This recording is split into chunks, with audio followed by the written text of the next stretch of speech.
toutes sur ma chaîne YouTube. Alors j'espère que vous allez tous et toutes bien. Moi je vais super bien par la grâce de Dieu. Alors on se retrouve aujourd'hui pour une brève vidéo dans laquelle je vais vous faire un peu un résumé en fait de comment étudier au Canada en 4 principales étapes. Donc les 4 principales étapes pour étudier au Québec. Donc je parle beaucoup plus du Québec parce que je réside dans la région du Québec. Alors c'était nouvelle sur ma chaîne YouTube, je me présente, je m'appelle Sarah Kapilukwa Yoali, ancienne étudiante internationale, désormais résidente permanente par la grâce de Dieu. Donc voilà, je suis arrivée au Canada en 2017, en août 2017 et par la grâce de Dieu aujourd'hui je suis résidente permanente et bachelière en administration des affaires, profil gestion de ressources humaines à l'université de Sherbrooke. Donc je partage mon expérience, je vous parle de tout ce que j'ai eu à traverser étant étudiante et donc voilà, restez connectés. Donc sans plus tarder, on va pouvoir passer à la vidéo, mais avant, abonnez-vous à ma chaîne YouTube, abonnez-vous massivement. Mais avant ça, je remercie toutes les personnes qui sont restées abonnées à ma chaîne. Honnêtement, même quand je me suis, même quand j'ai disparu en fait, même quand j'ai eu une pause, quand j'ai fait une pause pardon sur ma chaîne YouTube, vous avez été là, vous m'aviez soutenu. May God bless you. Donc merci infiniment. Suivez-moi aussi sur Instagram, Kapilukwa, comme d'habitude, ça ne change pas. Et voilà, donc sans plus tarder, c'est parti pour la vidéo. Let's go.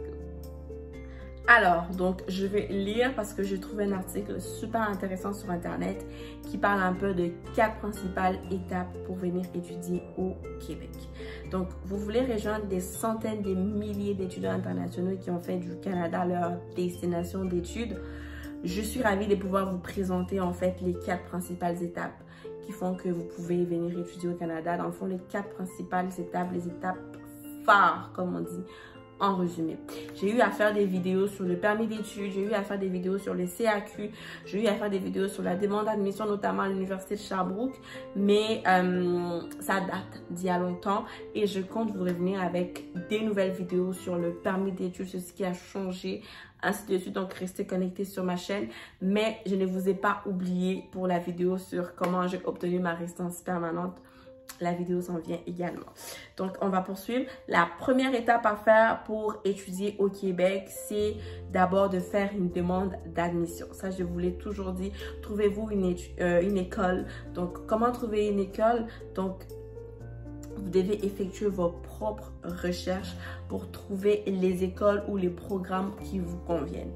Pourquoi je le dis? Parce que tout simplement, beaucoup de personnes m'écrivent par courriel pour dire « Sarah, moi j'ai fait un bac S, j'ai fait un bac L, j'ai fait un bac STMG, j'ai fait un bac en économie, j'ai fait un bac... » Qu'est-ce que je dois faire à l'université? Honnêtement, je n'ai aucune idée. Si je vous disais de faire tel ou tel programme, je n'ai aucune idée parce que tout simplement, je n'ai pas le profil de conseillère en orientation.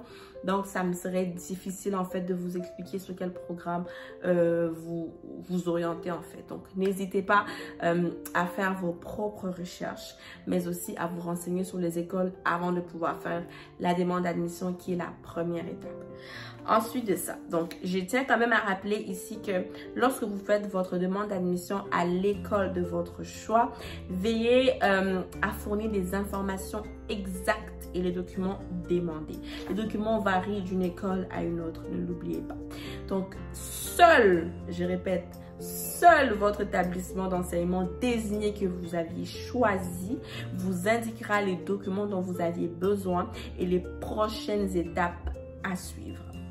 N'oubliez pas que les frais d'admission varient aussi selon les établissements. Donc, veillez faire votre demande d'admission à l'avance. C'est super important. Aussi, je tiens à rappeler la nouvelle que le gouvernement a lancée depuis un moment, mais qu'on n'a plus vraiment eu de feedback, que dès l'automne 2023, tous les frais internationaux pour les étudiants vont revenir à 3 000 $ pour le niveau universitaire, tout simplement parce que c'est une faveur. Donc ils disent ici que le gouvernement du Québec propose de ramener les frais de scolarité des cégeps à l'extérieur de la région de Montréal à 0 et à 3000 pour le niveau universitaire. Je vais faire une vidéo là-dessus. Je pense même que j'ai déjà fait une vidéo, mais je vais revenir avec les universités qui ont déjà mis en place cette loi sur leur portail. Donc, restez connectés. Donc, l'étape numéro 2. Donc, après avoir reçu votre lettre d'admission, la prochaine étape est de faire la demande de certificat d'acceptation du Québec. Parce que n'oubliez pas que les titres de la vidéo, c'est les 4 principales étapes pour étudier au Québec, dans la province du Québec. Alors, pour faire la demande de CAQ, vous devez avoir le document suivant: un ordinateur et une adresse courriel, votre passeport à jour. Je demande toujours que le passeport soit valide 5 ans quand vous commencez vos démarches, votre lettre d'admission valide et une carte de crédit pour payer les frais d'admission. Donc, les frais d'admission varient d'une école à une autre. Seule l'école que vous avez choisie vous dira les frais d'admission sur leur page internet directement. Alors, donc, la troisième étape est que après avoir présenté votre demande de CAQ, vous aurez un numéro de dossier dans lequel vous allez pouvoir y aller sur le site, vérifier votre dossier et voir où est-ce que vous êtes rendu. Donc, voilà la troisième étape. Donc, la deuxième étape. Donc, la troisième étape, ça va être le permis d'études. Alors, le permis d'études, je pense que j'en ai parlé en long et en large. J'en ai parlé même plusieurs fois. Le permis d'études, c'est un document en fait fédéral qui vous permet de pouvoir étudier au Canada. Vous pouvez avoir le CAQ, mais vous allez avoir un refus de permis d'études. Donc, ça se fait. C'est des choses qui arrivent. Je ne vous le souhaite pas, mais c'est des choses qui arrivent. Donc, après le CAQ qui est l'étape numéro 2, on a le permis d'études qui est l'étape numéro 3. Donc, voilà, le permis d'études, vous le faites directement sur le site du gouvernement du Canada. Je vous refaire une nouvelle vidéo à jour avec tout ce qui a changé, tout ce qui est nouveau, tout ça. Si Dieu me prête vie, donc d'ici là, comme vous pouvez le voir à la vidéo, même je l'ai fait, je reviens juste du travail. Donc ça c'est la troisième étape. Donc au niveau de la quatrième étape, ça va être le visa. Le visa, je tiens à préciser que le visa, ce n'est pas le permis d'études. La troisième étape, c'était le permis d'études et la quatrième étape, c'est le visa. Alors le visa, c'est un document qui vous permet de pouvoir entrer au Canada. Donc, c'est un document qui n'est pas renouvelable en fait.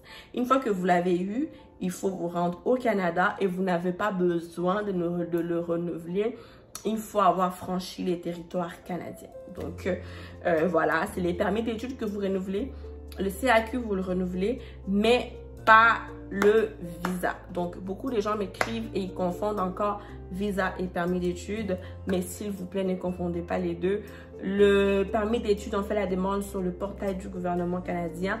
Et le visa, on fait la demande sur à l'ambassade en fait du Canada qui se trouve dans votre pays.